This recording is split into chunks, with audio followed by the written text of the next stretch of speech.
تبخیر هاتی سلطان 11 مها رمضانه سر رمضان رحمت ناور ویا مغفرت داویا ویا جی جگنها خلاص بونه. انسانان اگر فضیلت رمضان زانی بیا و بخواستا کسال گش رمضان بیا کی به باوری و مکافات خوش خود تعالی بپی و دمه رمضان در روژی بگره گناه ویای چونه تی بغشاندن. هر تشتک زکات ویا هیه. زکات بدن جی روژی گرتنه. روژی نیو سبریه. چوقاس روژی گر هنه جروژی آوانا تنه برچیبون دمینه. چوقاس نمیشکار هنه جنمیج آوانا تنه وستاندن دمینه.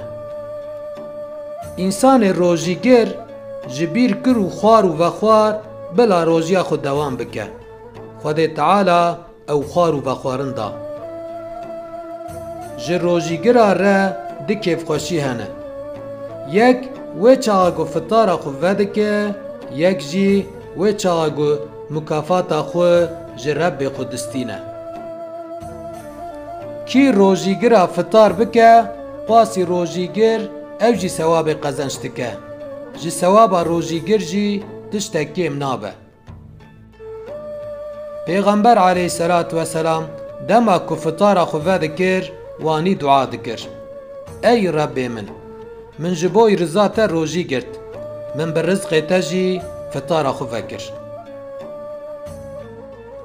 شیوا سعور بخون لورا د شیوا سعور دا برکت هیه. هون گشتن ماه رمضانه خود تعالی دوی مهه دا گرتنا روژیه لسر و فرض کریه. دوی مهه دا دریه جنت ودبن دریه جهنم جی تی گرتن.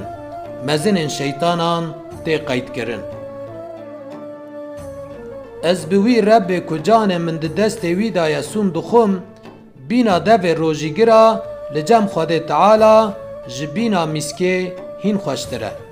خود تعالی وانی فرماندکه روژیگر خوارن و خوارن خو و شهوت خو جبوی من ترک دکه. مکافات اویاجی ازی بدم. هر خیرک مکافات اویا 10 قاته. ناو دریه جنت جه یک ریانه. دوی دری دا تن روژیگر دکوین جنته. کی جوی دری دا تکوه جنته هدی ابدی تیبون نابینه. کی دروا و کار به دروا نترکینه احتیاج خود تعالی جتیبون و برچیبون اویا تنیه.